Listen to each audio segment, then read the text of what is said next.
Hello everyone, welcome to chemistry academy. मैं आप सभी लोगों का थैंक यू कहना चाहता हूं। आपने हमारे JEE Mains problem series episode 1 को बहुत ही प्यार दिया है और हम अपनी तरफ से पूरी कोशिश करेंगे कि आपका मैक्सिमम बेनिफिट हो पाए। तो आज हमारी तैयारी है 2 वीडियोस रिलीज करने की। ये पहला वीडियो है और इसके बाद एक नेम रिएक्शन पे वीडियो भी हम रिलीज करेंगे। तो इसी तरह से आप हमारे वीडियो को लाइक एंड सब्सक्राइब करते जाइए और हम इसमें इसकी फ्रीक्वेंसी जो है बढ़ाते जाएंगे। तो आज हम एक बहुत ही इम्पॉर्टेंट प्रॉब्लम डिस्कस करने जा रहे हैं फॉर जेई मेंस। ये प्रॉब्लम बहुत डिफिकल्ट प्रॉब्लम नहीं है, प्रॉब्लम इजी है, बट हमारे लिए इम्पॉर्टेंट इसलिए है क्योंकि जेई मेंस में हर शिफ्ट में ये प्रॉब्लम पूछी जाती है। तो कई जगह पे इस प्रॉब्लम को, क्योंकि ये क्लास 11th की प्रॉब्लम है, कई जगह पे पढ़ाया नहीं जाता या अगर पढ़ाया भी जाता है तो बच्चे इसको नेग्लेक्ट कर देते हैं ये समझते हुए कि ये बहुत ही आसान प्रॉब्लम है, but very important problem for JEE Mains. तो आइए बिना किसी टाइम को वेस्ट किए हुए प्रॉब्लम को डिस्कस करते हैं। तो मैं ये प्रॉब्लम पढ़ देता हूँ, फिर will discuss the theory regarding this problem. The ammonia evolved from the treatment of 0.3 gram of an organic compound for the estimation of nitrogen was passed in 100 ml of 0.1 molar sulfuric acid. The excess of acid required 20 ml of 0.5 molar sodium hydroxide solution for complete neutralization. The organic compound is, पहला option है urea, दूसरा option है benzamide, the third option is acetamide and the fourth option is thiourea। तो problem पढ़ के आपको समझ में आ गया होगा कि ये जो क्वेश्चन है वो जेल्डाल मेथड से है। तो ऑर्गेनिक कंपाउंड में डिफरेंट एलिमेंट्स के एस्टिमेशन के लिए, जैसे अगर हमें ऑर्गेनिक कंपाउंड में नाइट्रोजन का एस्टिमेशन करना है तो हमारे पास 2 मेथड है। First method is Dumas method and the second method is Kjeldahl method. तो आइए हम इस थ्योरी को थोड़ा सा एक बार रिवाइज कर लें कि ड्यूमास मेथड में हम क्या करते हैं और जेल्डाल मेथड में क्या करते हैं, and then we are going to discuss this problem.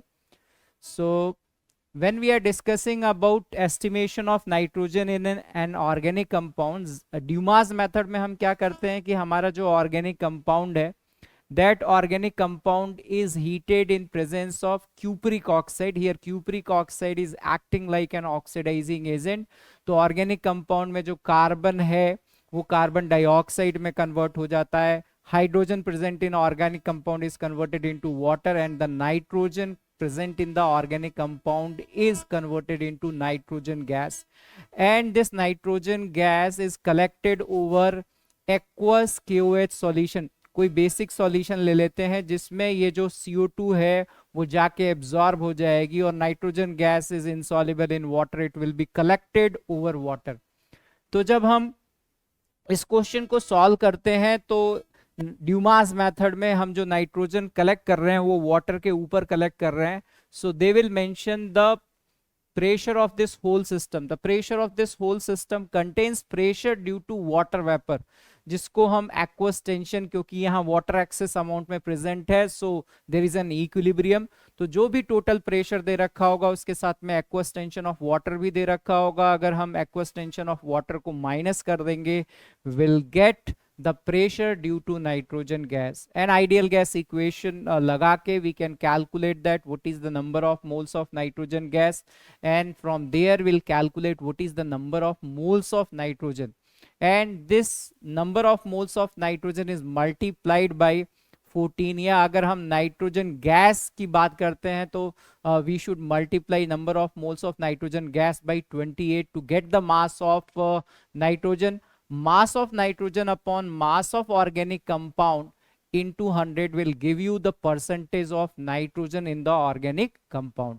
तो ड्यूमास मेथड में एक दो बातें हैं जिसका हमें ध्यान रखना है कि जब हम ये हीटिंग करते हैं ऑर्गेनिक कंपाउंड को with the presence of cupric oxide will heat in the atmosphere of carbon dioxide। तो ये आप डायग्राम देखें, एनसीईआरटी से लिया गया है, right. So Dumas method, the organic compound yields nitrogen gas on heating with cupric second oxide in the presence of carbon dioxide gas. The mixture of gases is collected over potassium hydroxide solution in which CO2 is absorbed and the volume of nitrogen gas is determined. तो बहुत ही simple है Dumas method. इसके बाद जो दूसरा method हम use करते हैं that method is known as Kjeldahl method. I think Kjeldahl method पे बहुत ज्यादा क्वेश्चंस पूछे जाते हैं जेईई मेंस में. तो ज़ेल्डाल मेथड में हम क्या करते हैं कि हमारा जो ऑर्गेनिक कंपाउंड है that organic compound is heated in concentrated sulphuric acid. Sulphuric acid का काम है कि ऑर्गेनिक कंपाउंड में जो नाइट्रोजन है उसको अमोनिया में कन्वर्ट करना और अमोनियम सल्फेट के फॉर्म में जो नाइट्रोजन ऑर्गेनिक कंपाउंड में प्रेजेंट है वो कन्वर्ट हो जाती है. Then that ammonium sulphate is treated with excess of sodium hydroxide. Sodium hydroxide will displace ammonia. Ammonia gas को हम एक नोन यानी standard solution of sulphuric acid use करते हैं अमोनिया गैस को एब्जॉर्ब करने में. और क्योंकि सल्फ्यूरिक एसिड एक्सेस अमाउंट में है उसका हमें टोटल अमाउंट पता है, तो कितना अमाउंट अमोनिया से रिएक्ट कर रहा है उसके लिए हमें बैक टाइट्रेशन करना पड़ता है. किसी नोन स्टैंडर्ड बेस के सॉल्यूशन से उसका बैक टाइट्रेशन करते हैं. तो जब हम मोल कॉन्सेप्ट की बात करते हैं या कंसंट्रेशन टर्म की बात करते हैं तो बैक टाइट्रेशन आता है. और ऑर्गेनिक कंपाउंड में ये ऑर्गेनिक केमिस्ट्री में ये जो कॉन्सेप्ट है एनसीईआरटी में गिवन है. तो आगे हम क्या करें, एक क्वेश्चन बहुत ही इंपॉर्टेंट है जो कि एनसीईआरटी में मेंशन है ज़ेल्डाल मेथड के बारे में. ज़ेल्डाल मेथड जो है ये पूछा जाता है कि कौन से कंपाउंड्स हैं जिनके ऊपर ज़ेल्डाल मेथड एप्लीकेबल नहीं है. Right, so this is very important point. NCERT में ये मेंशन है कि Kjeldahl method is not applicable to compounds containing nitrogen in nitro and azo group. Azo group का मतलब ये है कि नाइट्रोजन डबल बॉन्ड नाइट्रोजन, ये इस तरह के जो कंपाउंड्स होते हैं these compounds are known as azo compounds और this group is known as azo group.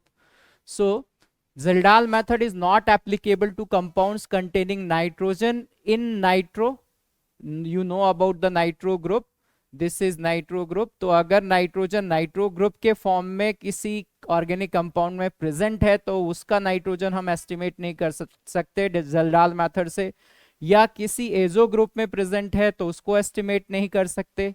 या nitrogen is present in the ring, जैसे कि पिरिडीन की अगर हम बात कर लेते हैं तो पिरिडीन में जो नाइट्रोजन है ये नाइट्रोजन एरोमेटिक रिंग का पार्ट है.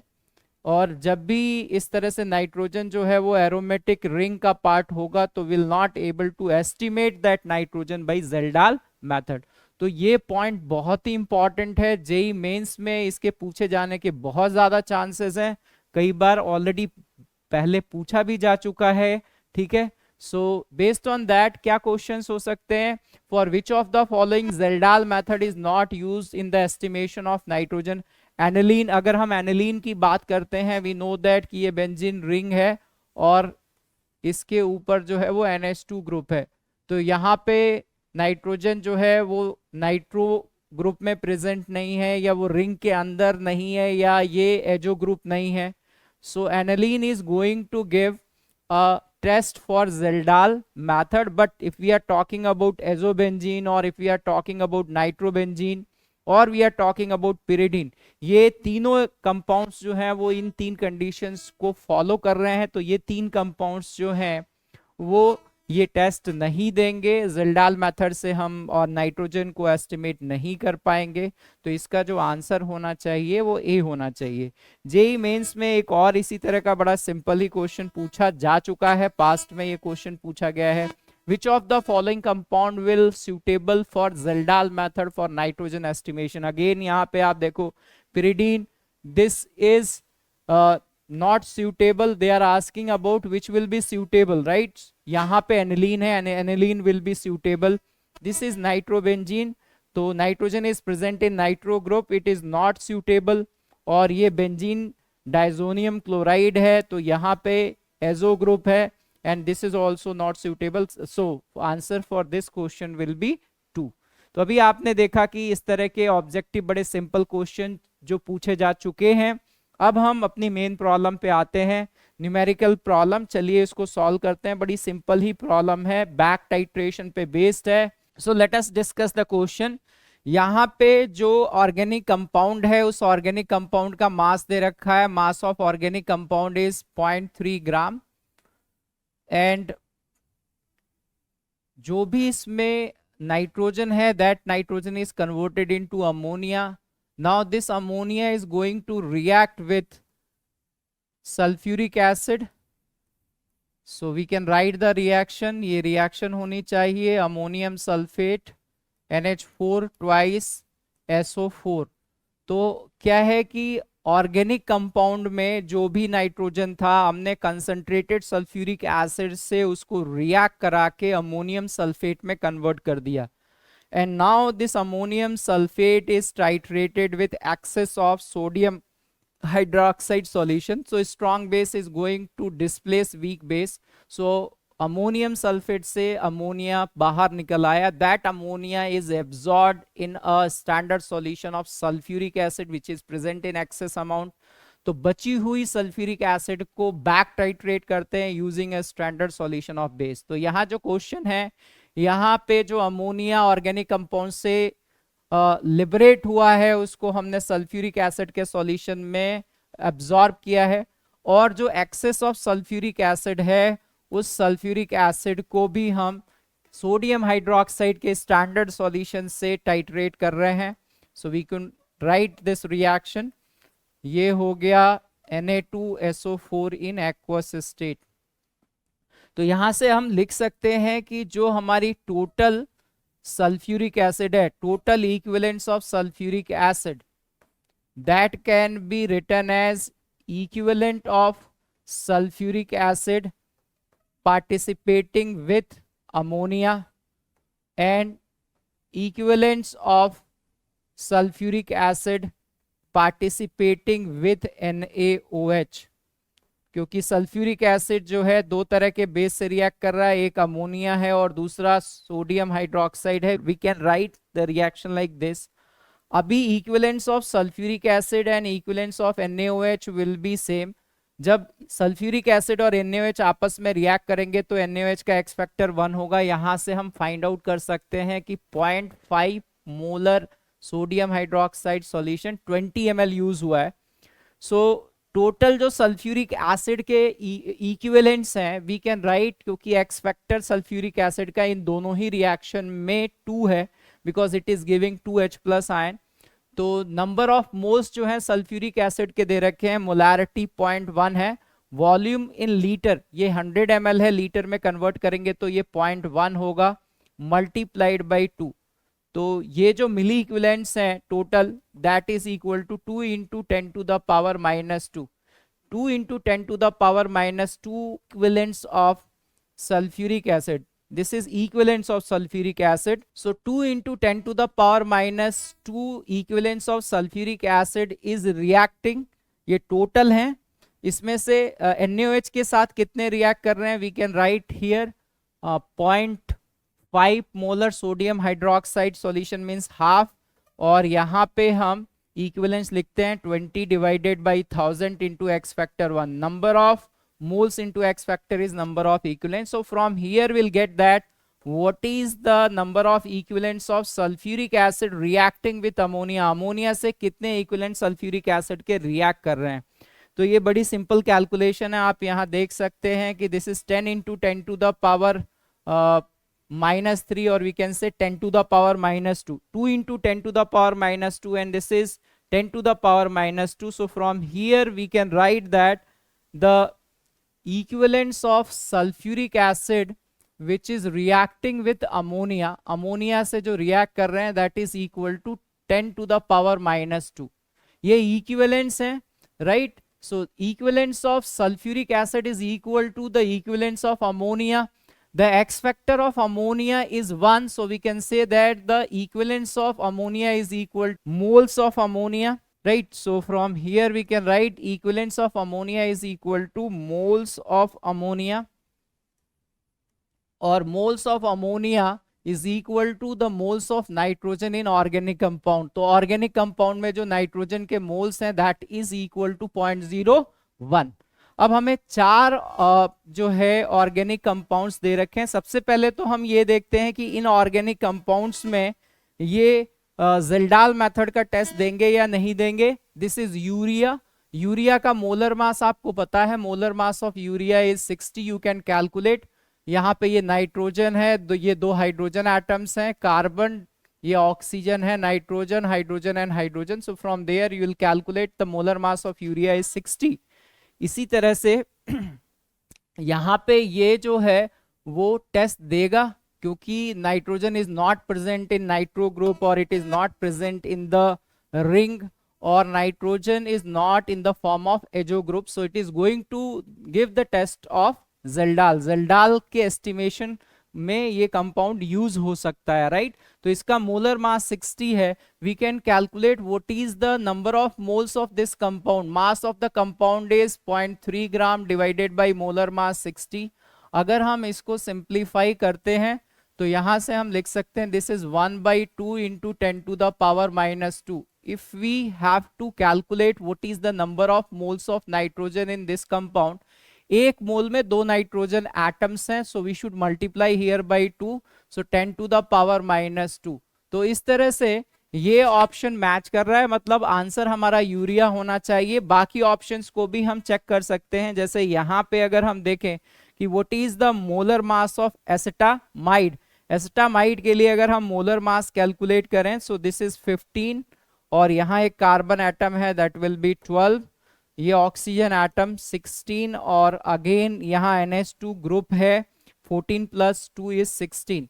So if we calculate, this will be 27 and this is 32. इसका मोलर मास हम कैलकुलेट करते हैं, मोलर मास विल बी 59। इसके एक मोल में एक ही नाइट्रोजन एटम के मोल्स हैं। So from here if I calculate what is the number of moles of this compound, that is mass in gram, that is 0.3 divided by 59। तो यहाँ से अगर हम अप्रोक्सीमेशन लिखें तो दिस वैल्यू इज, क्योंकि इसको अगर हम 60 मानते हैं तो 1/2 into 10 to the power -2। But the number of moles of nitrogen, because इसके एक मोल में एक ही नाइट्रोजन है, तो number of moles of nitrogen here will be 0.5 into 10 to the power -2, which is not matching with our option, because हमने जो nitrogen के मोल्स निकाले हैं वो 10 to the power -2 है, इसलिए ये कंपाउंड नहीं हो सकता। ये कंपाउंड जो है वो टेस्ट देगा, ठीक है। The third example is benzamide. अगर बेंजामाइड में अगर आप देखो तो बेंजीन का जो मोलर मास होता है वो 78 होता है, तो इसमें से एक हाइड्रोजन की जगह हम रिप्लेस कर दें तो ये 77 हो गया। This is carbon, oxygen, nitrogen, hydrogen and hydrogen. So CO group के लिए हमें पता है मोलर मास हो गया 28, NH2 के लिए 14 + 2 is 16। If I simplify this I can write that this will B 77 + 28। पहले इसको हम ऐड करते हैं, this is 4 and this is 77, so this will B 11 and 121, right.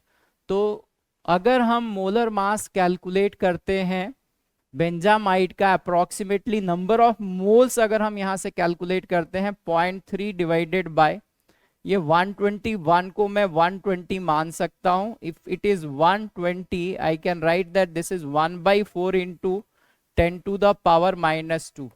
इसके एक कंपाउंड में एक ही नाइट्रोजन एटम है, so from there we can write that the number of moles of nitrogen atom is equal to 0.25 into 10 to the power -2, which is not matching। number of moles of nitrogen जो होने चाहिए वो 10 to the power -2 होने चाहिए।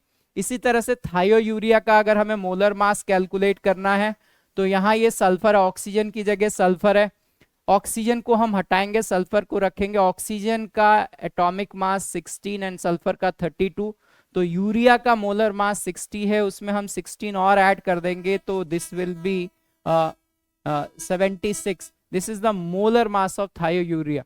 सो यहां से अगर हम number of moles of thiourea calculate करते हैं, this is 0.3 divided by 76 and From here we can calculate that what is the number of moles of nitrogen. Nitrogen के जो नंबर ऑफ मोल्स होंगे, एक मॉलिक्यूल में 2 नाइट्रोजन एटम है, so we should multiply here by 2, so this is 0.3 divided by, सो यहाँ 2 से multiply करेंगे तो ये 38 हो जाएगा. सो डेफिनेटली यहाँ भी जो नंबर ऑफ मोल्स हैं that is not being equal to 10 to the power -2. So answer तो हमारा पहले ही आ गया था, लेकिन ये जितने भी कंपाउंड्स दे रखे हैं ये सारे के सारे कंपाउंड्स जो हैं, इसमें जो नाइट्रोजन है उसको हम ज़ेल्डाल मेथड से एस्टिमेट कर सकते हैं, राइट.